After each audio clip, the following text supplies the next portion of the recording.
Hi everybody. Oh, it has been an intense couple of months for me, and probably intense is an understatement given everything that's come down. I'm not even sure where to start because I've got so much to cover, and it's been a while since I've been on, almost a month. The last time I was on, I was talking about the Maximus appeal and the disability appeal that I'm going through at the moment with my Lidoderm patches.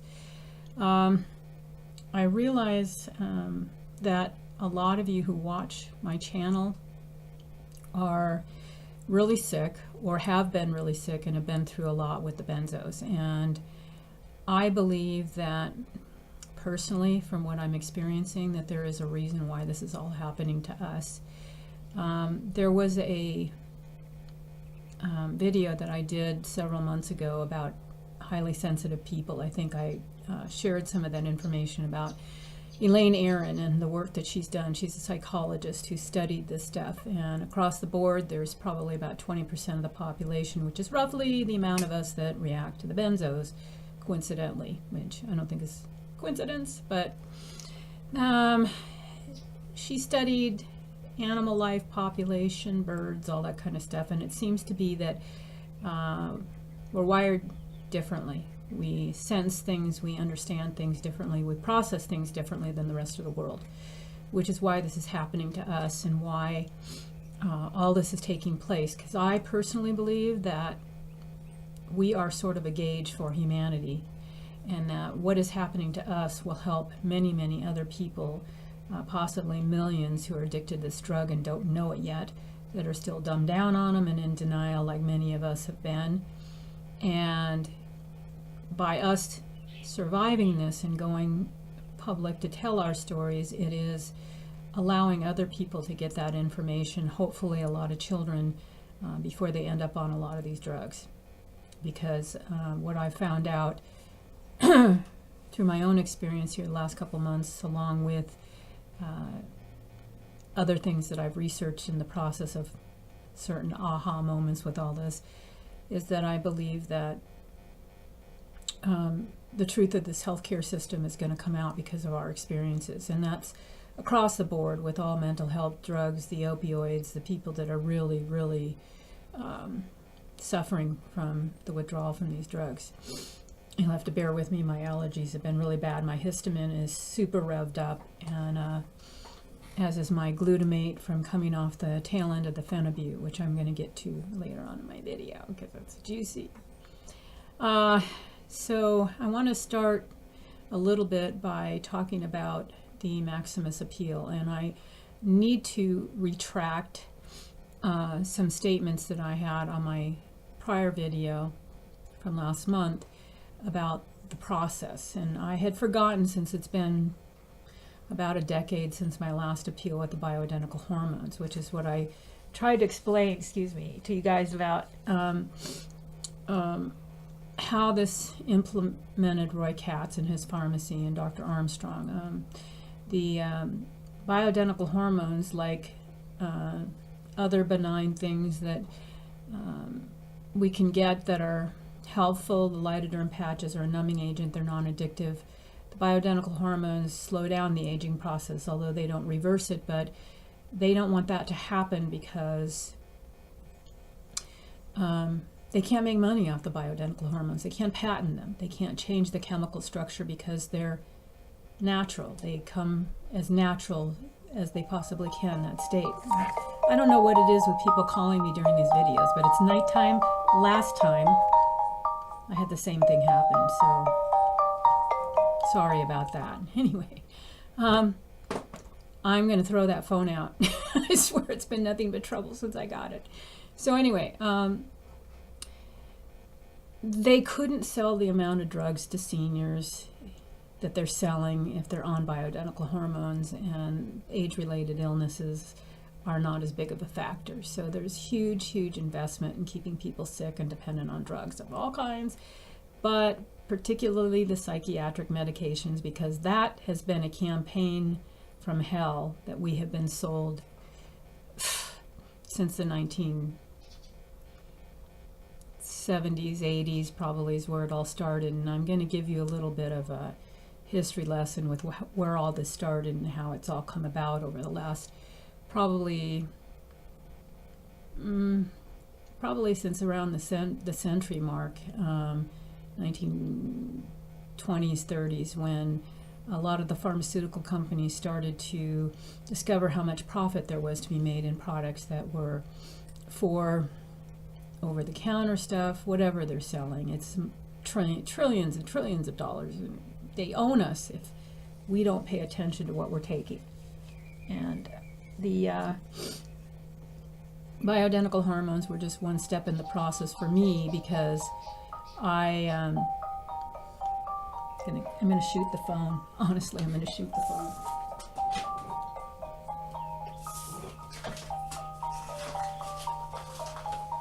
Sorry. But there is now a phone scam that they are using that is like an automated system that will keep dialing your number, and I just discovered this a couple weeks ago, until you answer. So I'll get 2, 3, 4 calls in a row. If I don't answer, it'll just keep ringing until I pick it up. And then it's an automated system. So I have to stay on top of blocking the whole thing all the time, or my phone rings constantly. So that's another distraction that I can't deal with at the moment. I've got too many other things going on.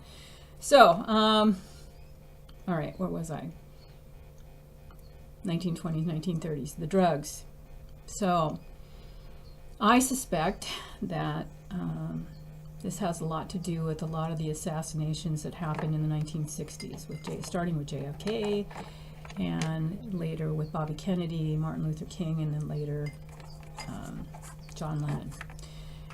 I've been doing a lot of research on this subject. I'm kind of a research junkie, as some of you might know from listening to my videos, but I don't have all the proof yet, but I certainly have connected a lot of dots with this, and it makes a lot of sense to me. So, for those of you who do not know, I've probably been around a lot longer than most of you who are listening. So I've been watching and seeing this stuff on the news since I was a little kid. When Kennedy got shot, I was about 7. And so I didn't really understand at that age all the implications of his death and what the future would hold as a result of his death. But I suspect, based on what's going on in the news, that JFK was really the last president that this country actually elected. I think that most of them afterwards have been manipulated into office by the powers that be for one reason or the other. So for those of you who still believe in the two-party system, I suggest you do your research, and if you think they're going to bail us out when the next time comes around and that the Democrats are going to be the ones who save us, this whole thing's coming down. It's not sustainable. It's not sustainable because the burden is on the back of the taxpayers and the consumers, who are using all the products that are doing all the damages to the environment, to accident insurance, all this kind of stuff that is going up and up and up and is going to continue to soar until people have had enough, and they just cannot assume anymore. They can't work anymore. They can't be on the rat wheel any more than they already are. And the reason I'm telling this to you guys is because you've had the downtime from coming off the benzos to see what's going on, a lot more so. When I tell other people this stuff, outside of my YouTube people, they kind of look at me with this glazed over look like, what are you talking about? And I could see where that would be kind of overwhelming, because I have realized I've been kind of doing this for a number of years now, and I've been involved with my nonprofits and my, the work that I've done with bioidentical hormones, with Roy and Dr. Katz, with my nonprofit, with as far back as being on disability myself because of my head injury. So I've had a lot of downtime the last decade or two because of all the health challenges that I've had related to the benzos. So they have basically been wanting to restructure the whole system for some time now, and so it's become this really huge consumer-driven, market-driven conglomerate that just is not like I said, it's not sustainable. So I want to, I don't know whether to start with the appeal information or go back with the history lesson a bit, but I think I'll stay on that train of thought since I know I'm hard to follow. The 1960s, as I said, when JFK was shot, Johnson was put into office, and they swore him in secretly on Air Force One. There was a lot of things surrounding the Warren report and things that came out on his death that are still loose ends. And I have a friend who was a political consultant who said that most of these records are sealed in a vault for like 75 years until all the people associated with the crime, assassinations, whatever, are dead, so they can't be implicated any further. And from what I've seen, he's probably right. So we have to kind of read between the lines with all this stuff, because you're not going to get the information that I've got on CNBC or Fox, because they've got their own spin on it, and you know, some of it I think is being watered down, and we're not getting the details of things that I see on the internet. So the stuff that I'm bringing forward, I don't know how much of you guys are following it, but try to stay with me on it. So for those of you who don't know, Richard Nixon ran against JFK and lost the election in 1960. Nixon was our vice president from 1952 to 1960 under Eisenhower, okay? So he owed a lot of people for his vice presidency and his trip to the Oval Office by 1969, I think it was. So if I have my dates wrong, you might want to leave me a comment so I know, because I'm trying to get facts right, which is why I want to go back and correct my statement about Maximus, because I don't like when I get false information. I try to keep my facts as close to the board as I can. So Nixon, after Kennedy was shot, Johnson was in office for a while, and then Nixon was elected in 1969. And that was when a lot of the anti-marijuana laws were passed. 1970, he passed a Substance Abuse Act making marijuana a Class 1 narcotic. So just for those of you who don't know, benzos are Class 4. They don't want something natural interfering with anything they do. So even before the bioidentical hormones, they were messing with marijuana, and they were putting out all this drug literature on TV at the time, and how evil marijuana was and that sort of thing. And I smoked like everybody else did in the 50s and 60s. So you have to really kind of figure things out. And I think I mentioned in my last video that a lot of marijuana farms were built or destroyed in the fire in California just recently. And I still haven't seen much in the news as to, I think they caught the guy, but it just seems like everybody they catch either disappears or ends up in jail, or like Oswald, who shot Kennedy. He gets shot by Jack Ruby, like, I don't know how many days after he was arrested, and he was being transferred to a jail, and then Jack Ruby died from lung cancer or something like that in the mid-60s, so nothing ever really got said about that. And the same thing with Lennon's death, which I'm going to get to in a minute. But so they made marijuana a Class 1 narcotic. That was the beginning of the control efforts to discourage us from natural substances to synthetic drugs that they could patent and sell for very large amounts of money. The benzos were kind of along that deal, because they were, I think 1930 was the original. It was phenobarbital.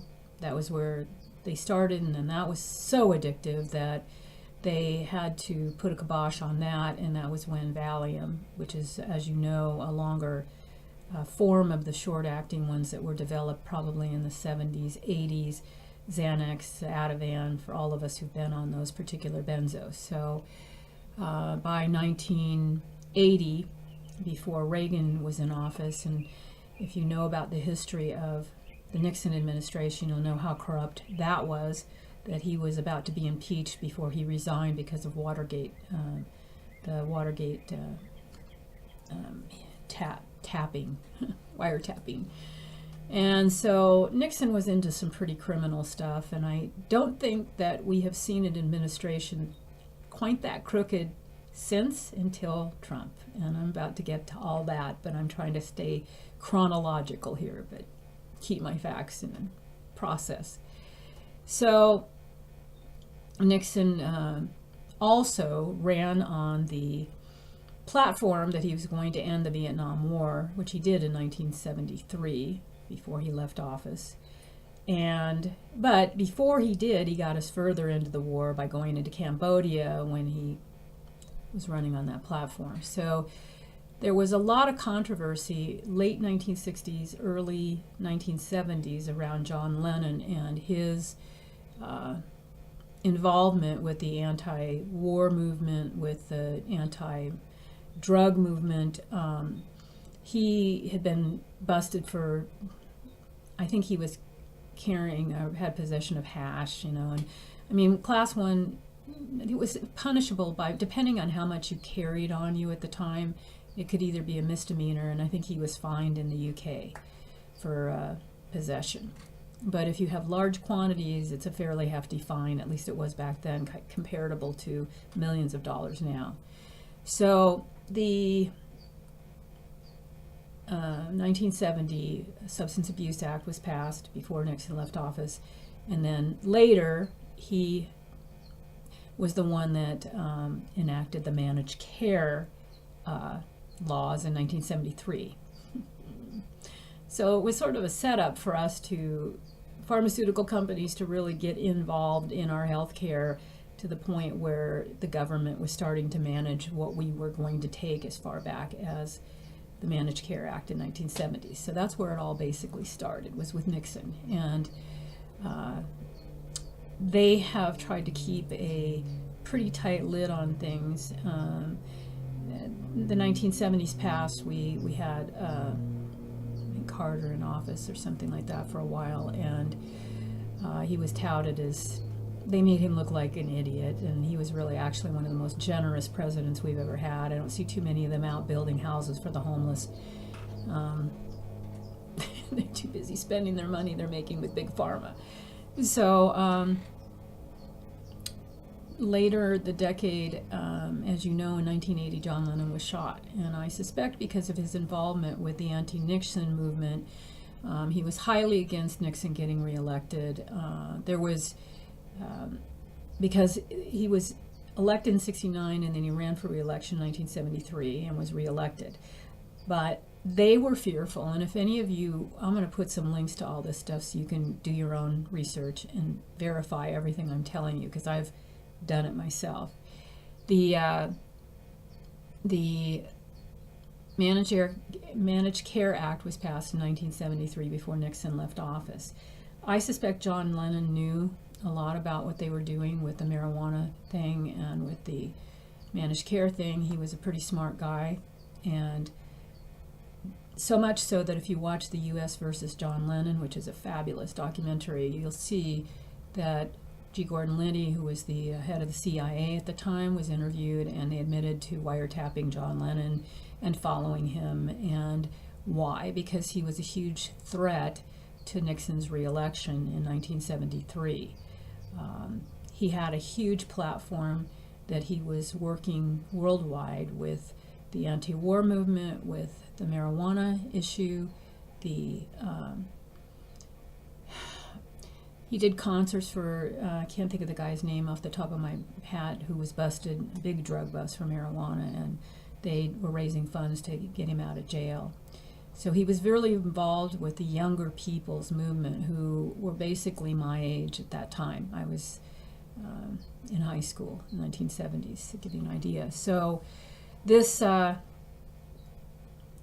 took place probably during the early 1970s is when they were following John Lennon, and it was kind of interesting that he was actually assassinated in 1980, but I'm going to get to that in a minute. There was a I believe, I want to back up to the documentary because there was something else I was going to mention in that, but I'm really having mental challenges at the moment, so bear with me. So they interviewed the CIA agents, and they verified that they had been following John Lennon. And but interestingly enough, even though the 18-year-old vote was passed in, I think, 1970, where at one time, for those of you who are too young that are watching this, 18-year-olds couldn't vote until the 1970s. You had to be 21, and a lot of the reason that got passed was because they were all losing their lives over in Vietnam, and they could go there for these greedy assholes who were wanting to get involved in the war machine to make money, but yet they couldn't vote. So there was a lot of controversy over that, and John Lennon was involved in that whole movement. So there was a lot of, music protest is not as popular as it used to be. It's more self-involved. Music's not being used in our culture the way that it used to be during the 60s and 70s. There was a lot more independence in it, and I kind of missed that myself. But anyway, so fast forward to 1980, Reagan was running for office in 1979, took office in 1980, got elected 1 month before John Lennon was shot. I'm sort of suspicious because shortly after, in the mid-'80s, when he was in office, there's a couple of things that were passed during the 80s. It was kind of 86, 2000 in there. It's a long name. It's called the Omnibus. And I think the part of it that I'm trying to remember, the short name of it is EM. Gosh, I wish I could remember now. I thought I wrote it down, but I'll have to look it up. I think it's EMT.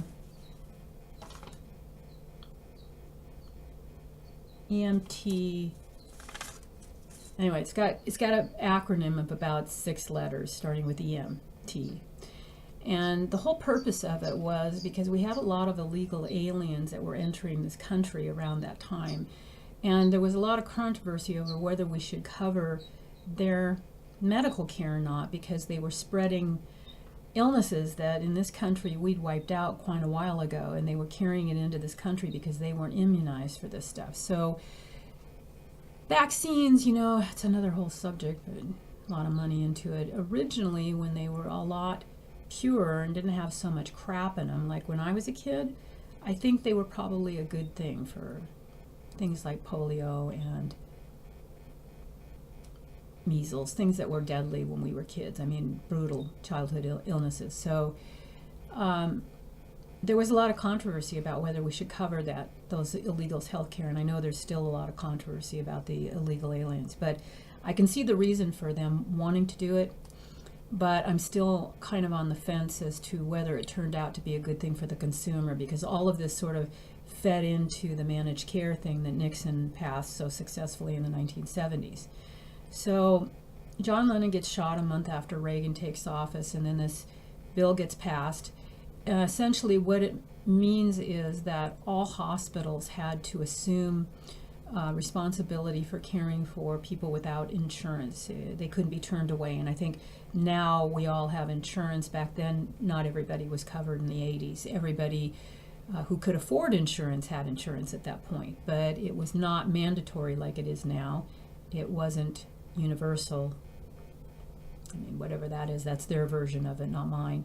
But it allowed the hospitals to, actually forced the hospitals. It was made a law that they could not turn people away who were sick and came to the emergency room for assistance. So it's driven up hospital costs, which in turn they passed on to the consumer. Like all the other problems that we have, it gets passed on to us, and things keep going up and up and up, and it's breaking the backs of all of us across the board. And now Trump wants to give the wealthy a pay cut, tax cut. This is like so sick. It's like perverted. Okay, so fast forward, we have the laws passed in the 1980s, leaving more room for corruption in our healthcare system, basically, because the government kept getting further and further and further involved in all this stuff. And the more control the government has, the more messed up everything is and disorganized because it's too big. So it's got to come down, because we cannot sustain this. We cannot keep paying these greedy bastards all the money that they're making off this healthcare system and the drugs without it costing us money. I've got friends who are healthy as can be that are paying $900 a month for health insurance and they've got people on disability that are drinking and not taking responsibility for their health, and so the healthy people are all going to pay for it, and that's basically what it's come down to. So non-accountability, basically non-accountability. Nobody wants to be accountable for their own stuff. And in a way, we're just as much to blame because we took these drugs wanting an instant fix, and we got it, but we also got all the crap that went along with coming off of them, and it sucks, as you all know. It really sucks. But I think there is a way to turn this thing around. I think that there is a way to make it work and make our stories work and help other people as a result. So I want to fast forward now to my Maximus appeal. I mentioned the process a little bit wrong because, like I said, it was 12 years ago that I went through that appeal, and it's about a 6-stage process where you go to the insurance company first, which I've done twice. They turn you down automatically because they have decided what you can and you cannot have now, and most of the stuff you can have is addictive or nerve damaging or whatever. It's also very expensive, so they can make more money. Go figure. So I found out that I now have to have Cymbalta or Lyrica for my neck pain, which my lidoderm patches are benign. They don't want us to have that stuff. Well, they don't care if we have it, but they want us to pay for it. So if you don't get the expensive stuff that your insurance covers, you have to pay out of pocket for the things you want. And that's what they've done with both my last 2 appeals. So you get turned down by the insurance company, it goes to Maximus. Okay. Maximus, again, like I said, is kind of the consumer arm for the disability Medicare Part D bill. It's another thing, like I said, they just keep us all spinning on paperwork so that we don't figure out the process. We're too busy trying to stay alive to even have a clue about all these government agencies that have been put into place since 9/11 particularly. They scared the shit out of us with that so that we give up our rights, and now we have all these agencies, and nobody has a clue, and most of them, if you call, they send you someplace else, and it's just a big mess, and it's not sustainable. But we have all these government jobs and all these people dependent on the government now, so you do the math, you see what's going to happen if it all falls apart. These people don't know how to fend for themselves, where they're paying all their benefits for their 3-day weekend holidays, Labor Day, whatever, Christmas, all their holidays, and their benefit packages, their health insurance comes out of our tax dollars, okay? So, and we got a shitload of government jobs now that have been created because of this healthcare system, and they're mostly paper pushers, and they haven't got a clue what's going on. They just punch a time clock, and they do their crappy job and go home. They're not invested in what happens to any of us.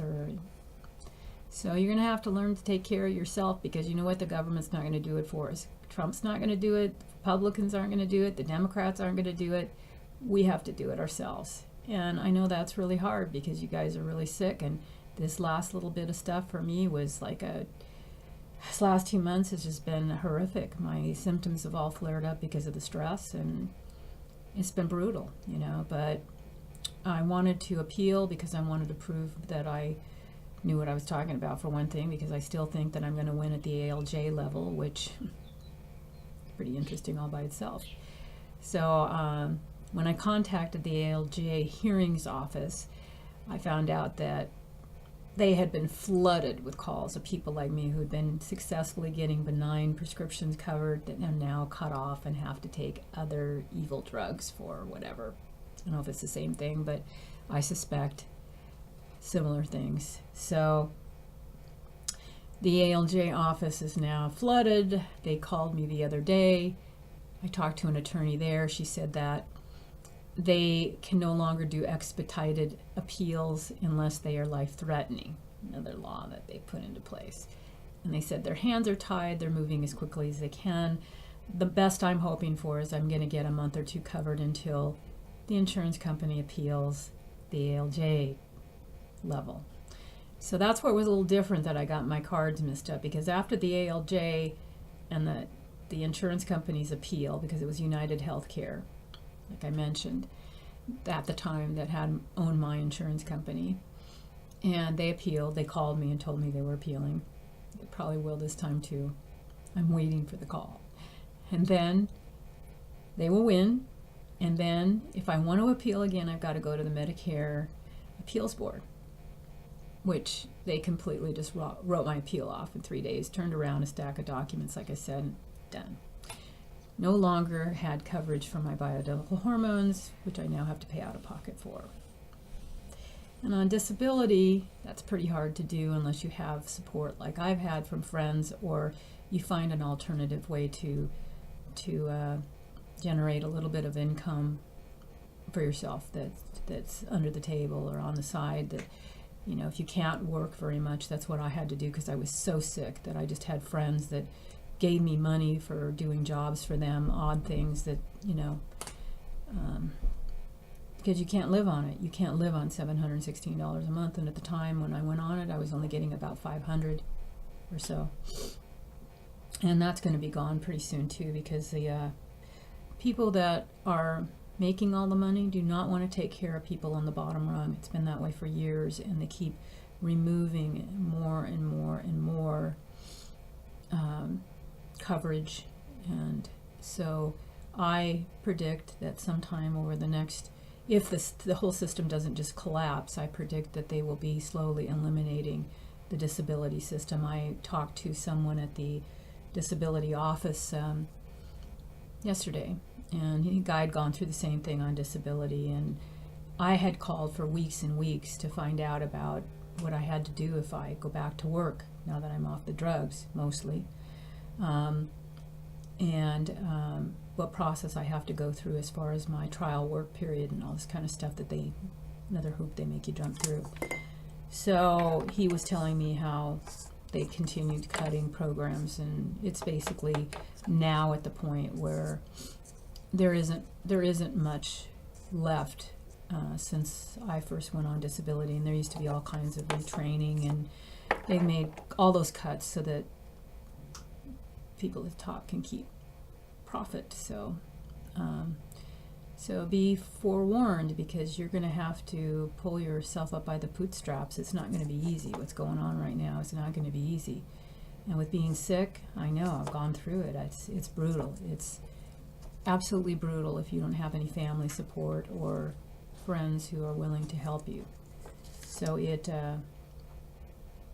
difficult, very difficult. So next thing I wanted to cover was the thing about Dr. Armstrong, and I've had a chance for the dust to settle with that one, and although I haven't had a chance to talk to him directly, what I do know is after I put out my last video, I got an email from Don Killian, who, as you know, I've talked really highly of, who's helped me quite a bit, and I still think a lot of him, who was very upset about the woman who they're blaming Dr. Armstrong's death on, or her death on him.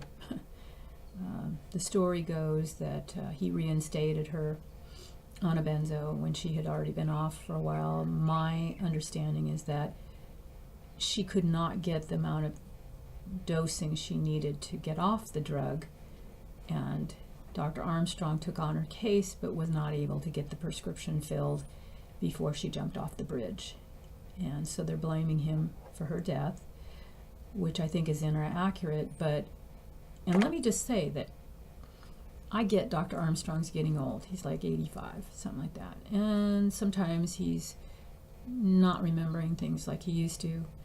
But they're making a spectacle out of him so that no one else helps these people. There were hundreds of people that couldn't get their benzos filled. And I'm not sure how all of that's going because I haven't heard since all this came apart at the seams last month. And I've been so busy trying to pull my own life together because of losing my financing that I've had to slow down a bit. Wonder who is interested in that happening. So just, there's a lot of things that have happened with that I'm not even going to go into in this video because it's just messed up, really messed up. Maybe I will at some point because I'm writing a book and all this is going into it, so I want people to know the truth about what's happened. So anyway, I suspect that they are just trying to make a spectacle out of both him and Roy, and people are angry on these benzos. They make you agitated, as you know, and you are hostile. And it's hard to sort out the truth from the non-truth with everything on the internet, with the news we hear, to really know, because rumors get started in the benzo support groups, and I've watched this, and before you know it, you have everybody pitted against each other, which is what they want, because united we stand, divided we fall. And that's basically the bottom line. These two people were trying to help a lot of us. They helped me. And for those of you who are unaware, the only one that never questioned a thing when I called him, when I got my funding cut off and I had $5 in my checking account last month, was Dr. Armstrong. And he sent me enough money to cover my rent and my utilities and buy food for the month until I could work something else out. So we all make mistakes, myself included. That's a human thing. But if we're going to keep placing our anger against the wrong people, and I understand every time there's a suicide that we're all impacted by us, because all of us have had suicidal thoughts, bad suicidal thoughts, coming off these drugs, because it's part of the deal, and it's a pretty dark place to be. But these two men did their best to help us, and they've been discredited, and I want the truth to be known. For those of you, you got to make your own decision about it. You've got to just make your own decision about it. But this is what I know to be true, and I'm more directly involved with them than anyone that's come off benzos, unless they've worked with them and they don't understand the things that I know because of my involvement with my nonprofit and all the research that I've done. And you can read all that on my blogs, on my website, as you know. So along the subject of suicides, part of the information that's coming across now is, as I mentioned, I think in the last video, that the Vegas shootings, the guy, Stephen Paddock, was on Valium. And now the shootings in Texas, since my last video, at the churches, they're tracing his problems back to mental health drugs as early as his teen years, and I believe he's was 26 or something, 22 to 26, somewhere in there, pretty young. So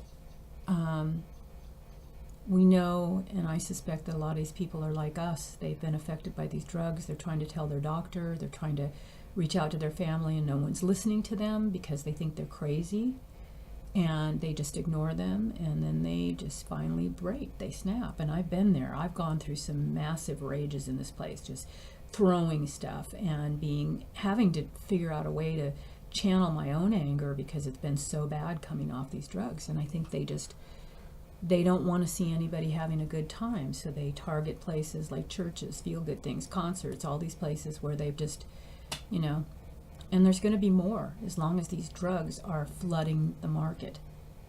And that's my next piece of information that I wanted to share with you tonight. That is that I've come up with more information on the phenibut, and I want to share this because a lot of people have asked me about the phenibut because it's in Chill 6, Cabanase, a bunch of other products. And since I was taking the Cabanase, there have been more. I did research, and there's like a phenotropic, something, I don't know, there's a bunch of them that have phenibut in it. So you have to be careful, because what I suspect has happened is that, and let me back up a minute to tell you that that's what happened with my backslide this last August. I was tapering off the phenibut, and like the other drugs, when I got halfway through the taper, the withdrawal symptoms got unbearable. The cognitive stuff, the electrical stuff has just been brutal this last few months, and it's because you get to a certain point in your taper, as you know, the smaller your dose gets, the larger the percentage is off the original dose you started. So if you start with, I think I explained this in one of my videos, 10 milligrams of something and you're tapering at 10%, that's going to be 1 milligram.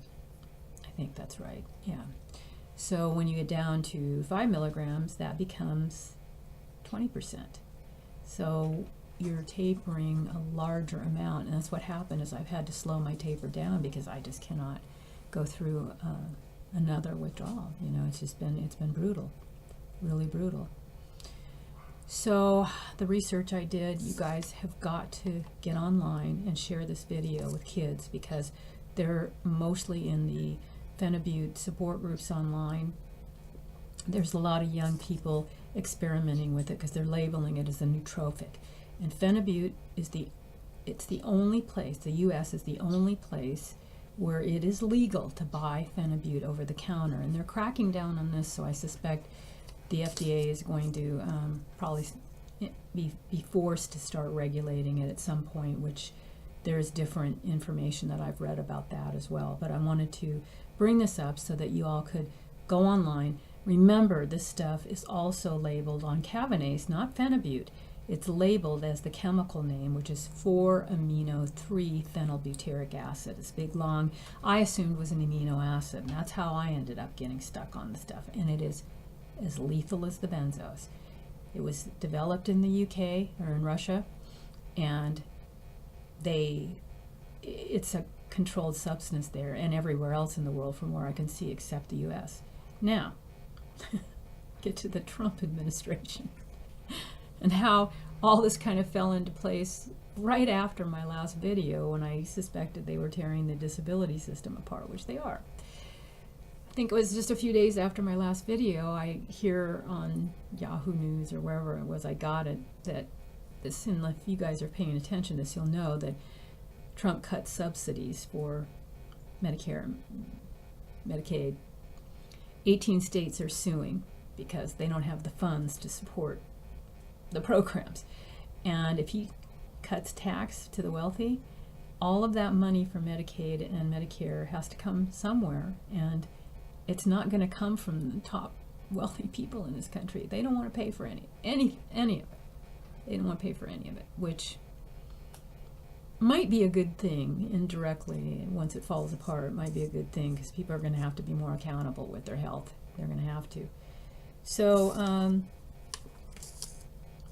when you research this stuff, it is in Chill 6, Cavanase, and the 2 other products that I can find, and there's a whole bunch of them since I started on the Cavanase a number of years ago that are flooding onto the internet and the market that you can get over the counter. So you need to read labels when you buy anything that you're going to put in your mouth, because that's what's going to happen, is there is no warning on these things, and I suspect it has something to do with Trump's connection with Russia.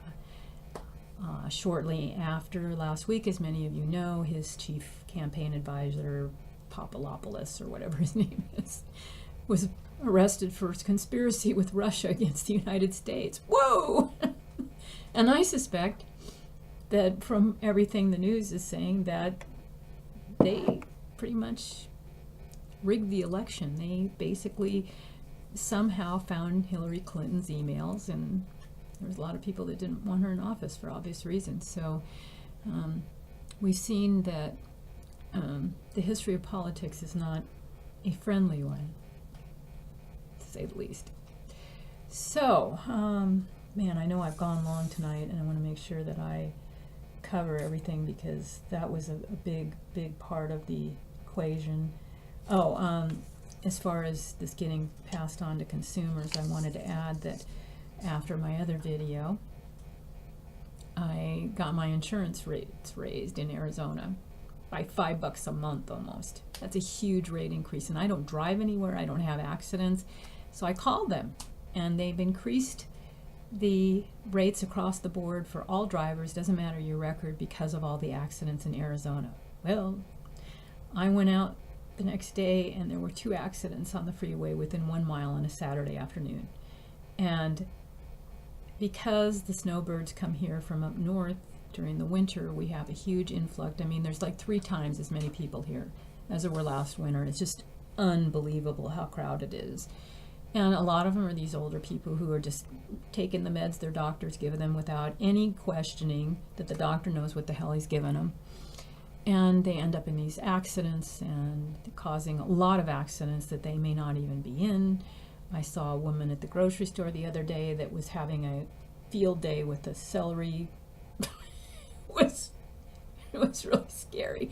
I mean, she was taking bunches of celery, and putting it on the other produce and examining each one. I mean, I had to go over, I need to get something else, and I came back, she was still there moving the celery. And so you figure out how many drugs they're pouring into us, and all these people who do not have discernment. That's why I say you and I have had to learn the hard way. So we need to let others know, and we need to keep talking about it until they listen.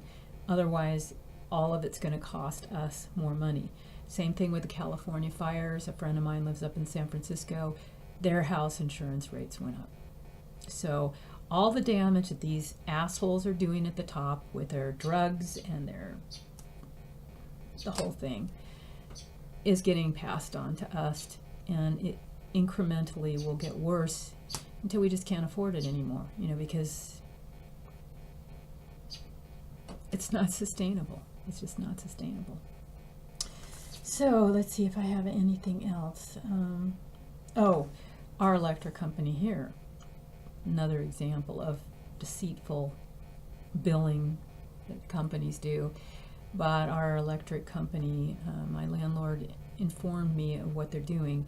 They have an off-peak and they have a high-peak hours. So ours here until the end of January is from non-peak hours are like 7 p.m.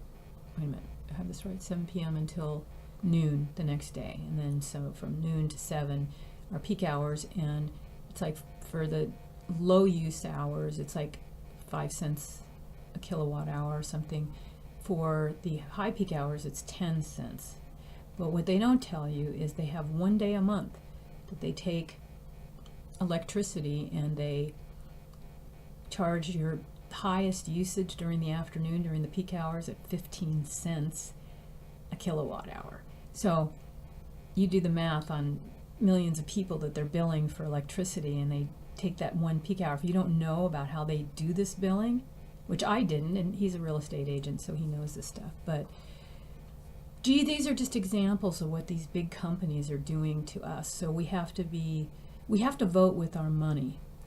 And that begins with companies that are being responsible, that are doing responsible things. I'm getting ready to switch everything over to my Mac system, because I'm so fed up with Microsoft's just nickel and diming me for software. Their mandatory Windows 10, it's always something. And Mac's a little more private. I had Google here today for a market research thing that I did, and they wanted to know about a speaker. Little example of how they actually make extra money off of you is there was a little, they had your AC cord included with the speaker, but in order to actually hook the speaker up, you have to have a USB-C, which is the little cords that you have on your phone. They got little tiny USB connections. They're not as big as the regular USB cables. That's not included. You got to pay separate for that if you buy the speaker. And I didn't figure that out till I opened the box and they wanted me to set it up, and I don't have a USB-C cable other than the one for my phone because I don't use it for anything else. So I asked him, I said, why didn't that come in with it? Because I've gotten nickeled and dimed off buying one unit that doesn't come with everything else. So be consumer savvy. Question what you're getting. If they won't give it to you, then go someplace else and buy another product that will.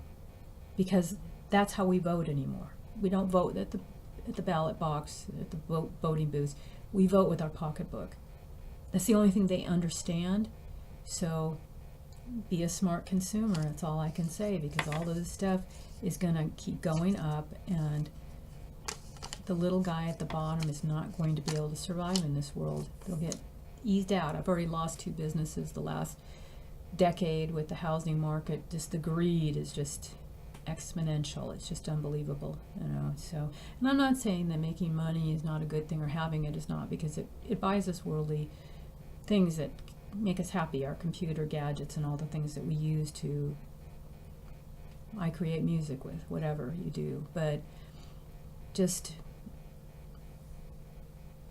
being forewarned is being forearmed. The stuff is all under the surface, and I've watched this. Like I said, I've watched all this taking place over the last 3 or 4 decades of my life, and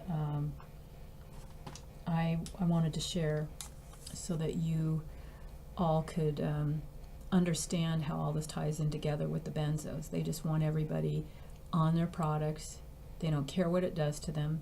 They don't care about their health. I tried, just as an example, to see how much of it is true with the phenibut. I tried to call some attorneys this week, and not a one of them are even covering the supplement issue. It's not just the benzos. It's anything. They own all the law. They own everything. They've rewritten it to accommodate their pocketbooks. So it's all about money, all of it.